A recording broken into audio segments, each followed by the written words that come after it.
আমাৰ মাজত উপস্থিত তিৱা মাথনলাই টখৰাৰ সভাপতি দীপেন্দ্ৰনাথ বৰদলৈ ডাঙৰীয়া, নৱনিৰ্বাচিত সভাপতি হৰসিং খলাৰ ডাঙৰীয়া, সন্মানীয় মন্ত্ৰী পীযুষ হাজৰিকা ডাঙৰীয়া, বিধায়ক ৰমাকান্ত দেউৰী ডাঙৰীয়া, তিৱা স্বায়ত্তশাসিত পৰিষদৰ CEM জীৱন চন্দ্ৰ কোঁৱৰ ডাঙৰীয়া, আমাৰ কাৰ্বি আলঙৰ EM উপসিং মাছলাই ডাঙৰীয়া, পৱন মান্তা ডাঙৰীয়া, জিলা আয়ুক্তকে আদি কৰি মঞ্চত উপবিষ্ট বিশিষ্ট ব্যক্তিসকল, আই মাতৃসকল, যুৱক যুৱতী, বন্ধু বান্ধৱীসকল, তিৱা জনগোষ্ঠীৰ জাতীয় অনুষ্ঠান তিৱা সাহিত্য সভা তিৱা মাথনলাই টখৰাৰ 13 সংখ্যক কেন্দ্ৰীয় অধিৱেশনৰ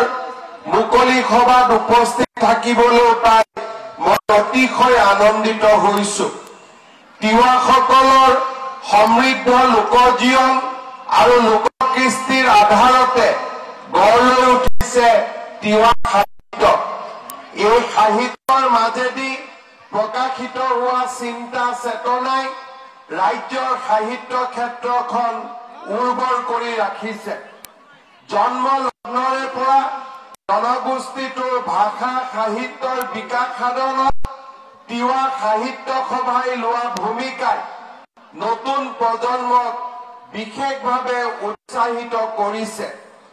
এই মহান জাতীয় অনুষ্ঠানটোৰ নৱনিৰ্বাচিত সভাপতি সাহিত্য একাডেমী ভাষা সন্মান বঁটা প্ৰাপক শ্ৰী হৰসিং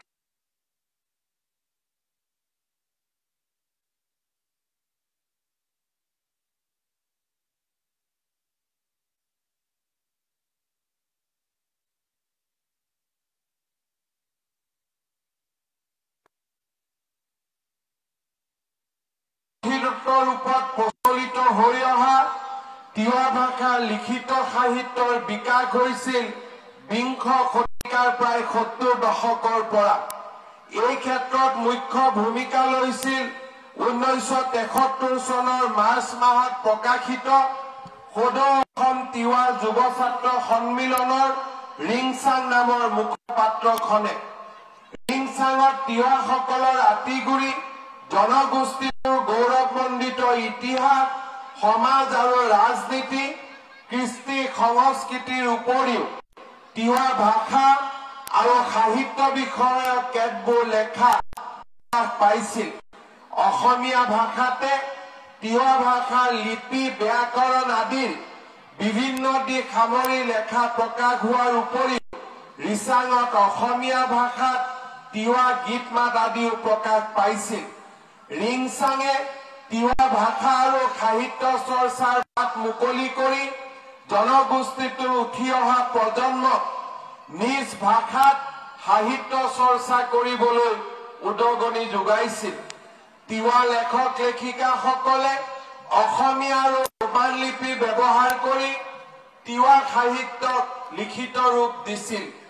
তিৱা ভাষা সাহিত্যৰ সংস্কৃতিৰ চৰ্চা আৰু সংৰক্ষণৰ লক্ষ্য আগত ৰাখি তিৱা ভাষা সংস্কৃতি প্ৰেমী যুৱকৰ প্ৰচেষ্টাত এটা সুকীয়া সংগঠন গঢ়ি তোলাৰ উদ্দেশ্যেৰে 1980 চনৰ 15 নৱেম্বৰত তিৱা ভাষা উন্নয়ন পৰিষদ নামৰ এটা সংগঠন গঢ়ি তোলা হৈছিল।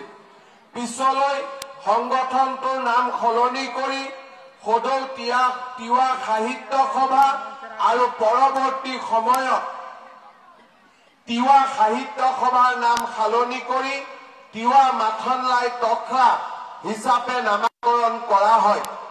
তিৱা মাথনলাই টখৰাৰ 1997 চনৰ নগাঁও জিলাৰ 12 বুজিয়াত অনুষ্ঠিত অধিৱেশনখন তিৱা ভাষাৰ বাবে এক ঐতিহাসিক অধিৱেশন ৰূপে চিহ্নিত হৈ ৰব।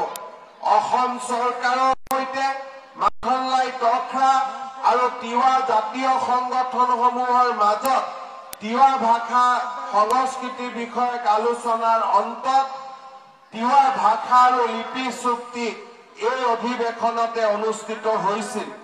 পৰৱৰ্তী সময়ত 2002 চনত কাৰ্বি আংলং জিলাৰ অনুখুঞ্জিত, 2004 চনত আমচৈত, 2006 চনত ডিমৰিয়াত, 2008 চনত মৰিগাঁৱৰ এজাৰবাৰীত, 2013 চনত মেঘালয় আমজনত, 2016 চনত বৰচিলাত, 2019 চনত অমচুৱাইত আৰু 2022 চনৰ ফেব্ৰুৱাৰীত নগাঁও জিলাৰ বাপুজিয়াত অনুষ্ঠিত তিৱা মাথনলাই টক্ৰাৰ অধিৱেশনসমূহে তিৱা ভাষা সাহিত্যৰ বিকাশৰ দিশত মাইলৰ খুঁটি স্থাপন কৰিবলৈ সক্ষম হৈ আহিছে।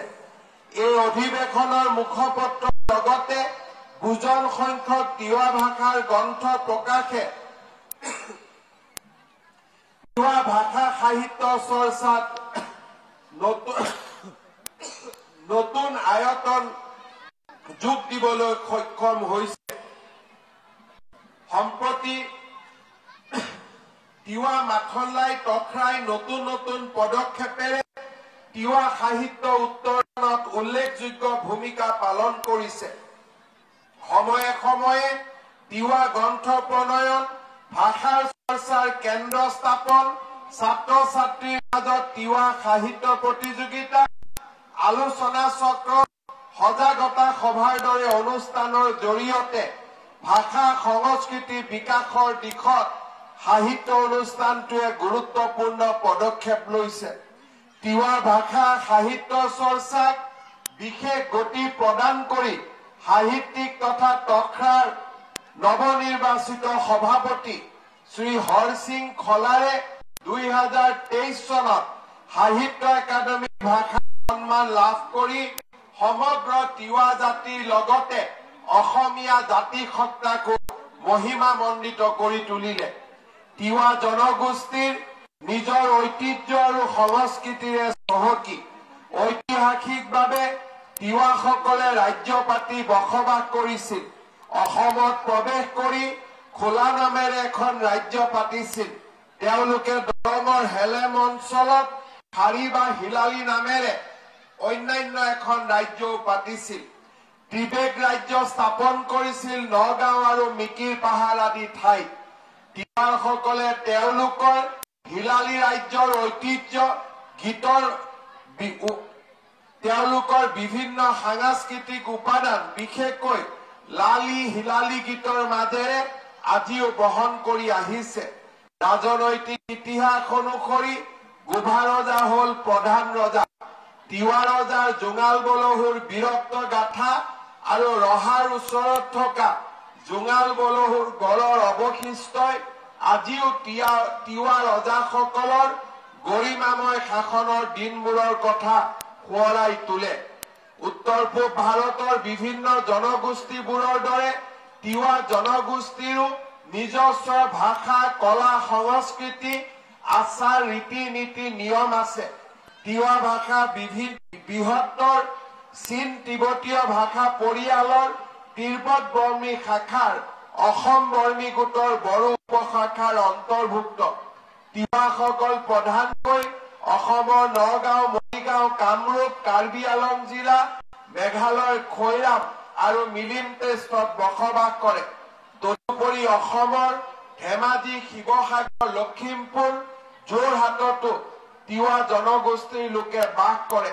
প্ৰকৃতিৰ সেউজী কোলাতেই এই জনগোষ্ঠীটোৰ ভাষা সংস্কৃতিৰ উত্তৰণ হৈছিল।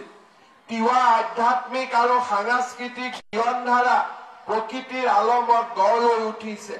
তিৱাসকল হিন্দু ধৰ্মীয় লোক যদিও বদলামাজি মূল ধৰ্ম বদলামাজি। তিৱাসকলে প্ৰকৃতিৰ অধীনত থাকে বুলি জনবিশ্বাস আছে। তেওঁলোকে প্ৰকৃতিৰ উপাসনা, পূজা পাৰ্বণ আদি কৰে। ইয়াৰ আলমতেই তেওঁলোকৰ সাংস্কৃতিক জীৱন গঢ় লৈ উঠিছে। তিৱাসকলৰ উৎসৱসমূহক দুই প্ৰকাৰে বিভক্ত কৰিব পাৰি: পূজা পাৰ্বণ উৎসৱ আৰু কৃষি কৰ্ম উৎসৱ। এনে এক চহকী ঐতিহ্য আৰু সাংস্কৃতিৰ অধিকাৰী তিৱাসকলৰ নিজস্ব তিৱা ভাষাত উৎকৃষ্ট সাহিত্য সৃষ্টিৰ যথেষ্ট অৱকাশ আছে। আজিৰ সভাত হাজাৰ হাজাৰ তিৱা সাহিত্যপ্ৰেমী ৰাইজৰ উপস্থিতিয়ে তিৱা সাহিত্যৰ এক উজ্জ্বল ভৱিষ্যতৰ চাবি বহন কৰিছে। প্ৰায় 1000 শিল্পীৰ দ্বাৰা পৰিৱেশিত হোৱা তিৱা নৃত্যই প্ৰমাণ কৰিছে যে তিৱা লোকসকলে নিজৰ ঐতিহ্য কলা সংস্কৃতিক কিমান গভীৰভাৱে ভাল পায় আৰু কিমান তেওঁলোকে নিজৰ জনগোষ্ঠীটোৰ কলা কৃষ্টি সাহিত্যৰ উৎপাদনত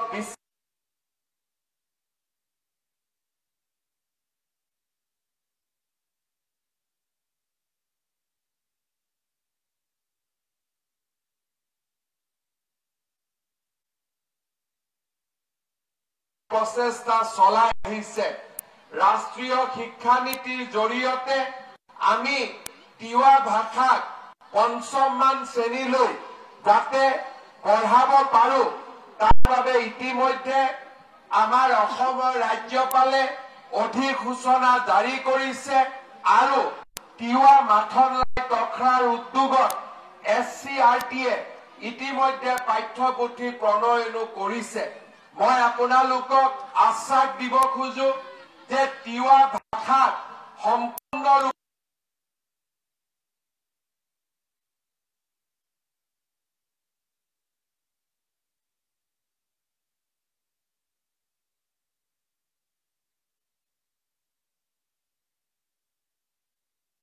ৰাজ্য চৰকাৰে প্ৰচেষ্টা চলাব আৰু মই আপোনালোকক প্ৰতিশ্ৰুতি দিছো যে আজি প্ৰদৰ্শন কৰা তিৱা নৃত্যকো আমি গুৱাহাটীৰ সৰু সজাই এদিন ধুনীয়াকৈ প্ৰদৰ্শনৰ কাৰণে লৈ যাম।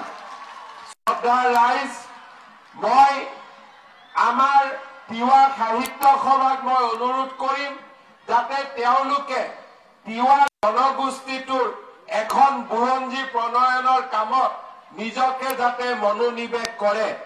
বিশিষ্ট সাহিত্যিক সীতানাথ ব্ৰহ্মচৌধুৰীয়ে কৈছিল যে কোনো এটা জাতিৰ বিষয়ে পুংখানুপুংখভাৱে কিবা জানিব বিচাৰিলে প্ৰথমে প্ৰয়োজন হয় সেই জাতিৰ বুৰঞ্জী অধ্যয়ন আৰু গৱেষণাত।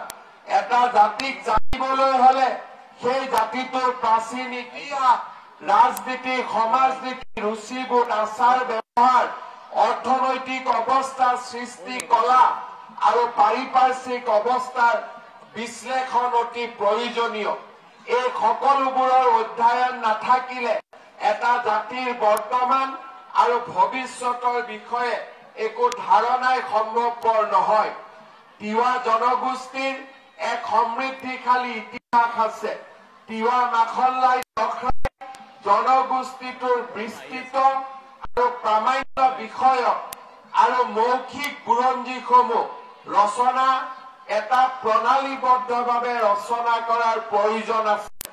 মই প্ৰতিশ্ৰুতি দিছো যে তিৱা মাখনলাল তখৰাই যদি তিৱা জনগোষ্ঠী লোকৰ এখন উৎকৃষ্টতম বুৰঞ্জীৰ বাবে আগবাঢ়ি যায় তাৰ সকলো খৰচ ৰাজ্য চৰকাৰে বহন কৰিব।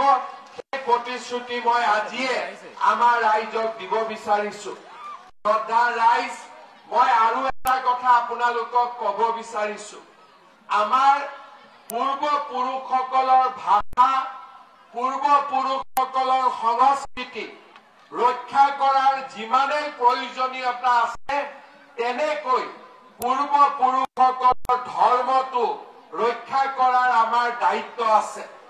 আজিৰ আমাৰ সমাজত বিভিন্ন লোকে পশ্চিমীয়া সভ্যতাৰ প্ৰেৰণালৈ আহি নিজৰ সাতানপুৰুষীয়া পিতৃৰ ধৰ্ম তেওঁলোকে ত্যাগ কৰিছে আৰু বিভিন্ন ধৰ্ম তেওঁলোকে আদৰি লৈছে।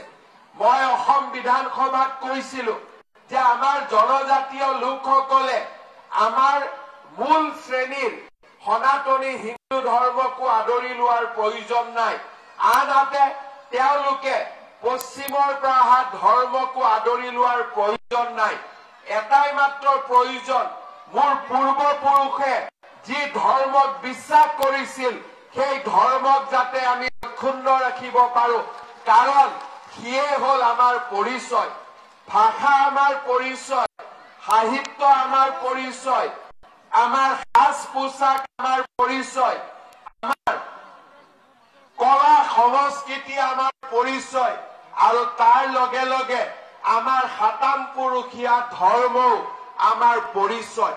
মই তিৱা লোকসকলক অনুৰোধ কৰিম যে কোনো পৰিস্থিতিতে আপোনালোকে যাতে নিজৰ ভৰিৰ তলৰ মাটি কাকো কাঢ়ি লৈ যাবলৈ অনুমতি নিদিয়ে, নিজৰ ভৰিৰ তলৰ মাটি আপোনালোকে সকলোৱে যাতে ধৰি ৰাখে। মহাত্মা গান্ধীয়ে কৈছিল খিৰিকীবোৰ খোলা ৰাখিব, দুৱাৰবোৰ খোলা ৰাখিব, নতুন বতাহ আহিব, তাত কোনো আপত্তি নাই, কিন্তু ঘৰৰ ভেটিটো আমি কাকোৱে লৈ যাবলৈ অনুমতি দিব নোৱাৰো, সি লাগিলে আমাৰ নিজৰ মানে আপোন নহওক কিয়। এই ধৰণে তিৱা জনগোষ্ঠীটোৰ লোকসকলে এক জাতীয় সত্তাৰে সৈতে যদি আগবাঢ়ি যায়, ৰমাকান্ত দেউৰীয়ে কোৱাৰ দৰে তিৱা ভাষা সাহিত্য কলা সংস্কৃতি ধৰ্ম আচাৰ ৰীতি নীতিও এদিন জগত সভালৈ যাব, তাক মই বিশ্বাস কৰো। আৰু আমাৰ নৱ প্ৰজন্মই এই কামত মনোনিৱেশ কৰিব বুলি মই আশা কৰো। চাৰণ বিলৰ সন্মুখত 3 কঠা মাটিত তিৱা সাহিত্য সভাই এখন কলাক্ষেত্ৰ ৰূপায়ণৰ বাবে মোক প্ৰস্তাৱ দিছে। সেই প্ৰস্তাৱ অনুসৰি আজিৰ সভাতে মই তিৱা মাখনলাই টকৰা এই আঁচনিখন ৰূপায়ণৰ বাবে যিমানখিনি পুঁজিৰ প্ৰয়োজন হ'ব সেই পুঁজিখিনি আগবঢ়োৱাৰ প্ৰতিশ্ৰুতি মই আজিৰ সভাতে ঘোষণা কৰিছো। 3 মাহৰ ভিতৰত আপোনালোকে মোক প্লেন আৰু এষ্টিমেট বনাই দিলে তাক মই অনুমোদন দিম, আৰু এই বছৰৰ ভিতৰতেই আমি জোঙাল বলুগড়ত নিৰ্মিত আমাৰ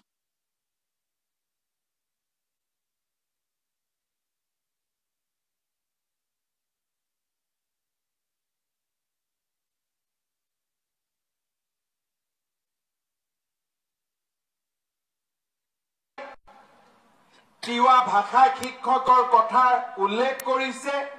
আমাৰ তিৱা ভাষা ইমপ্লিমেণ্টেশ্যনৰ কাৰণে যদি তিৱা শিক্ষকৰ অভাৱ ঘটে, আমি নিশ্চয়কৈ নতুনকৈ তিৱা ভাষাত শিক্ষক নিযুক্তিৰ বাবেও আমি আমাৰ মন মুকলি ৰাখিম। এই দুআষাৰ কথাৰে মই পুনৰ আপোনালোকক ধন্যবাদ জনাইছো।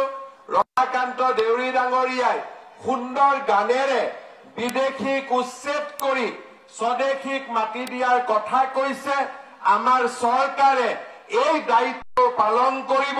বিদেশীৰ পৰা সকলো যি মাটি তেওঁলোকে ভুল চিন্তা চৰ্চাৰে নিজৰ লগত ৰাখিছে বা তেওঁলোকে যি মাটি দখলত ৰাখিছে, সেই মাটি যেনেকৈ আজি চৰকাৰে কচুতলি মুকলি কৰিছে, তেনেকৈ আমাৰ চৰকাৰে প্ৰতিটো ট্ৰাইবেল বেল্ট এণ্ড ব্লক আমি বিদেশীৰ পৰা ৰক্ষা কৰিম। সেই প্ৰতিশ্ৰুতি পুনৰ এবাৰ ৰাইজৰ আগত দোহাৰি মই মোৰ বক্তব্যৰ সামৰণি মাৰিছো। ধন্যবাদ।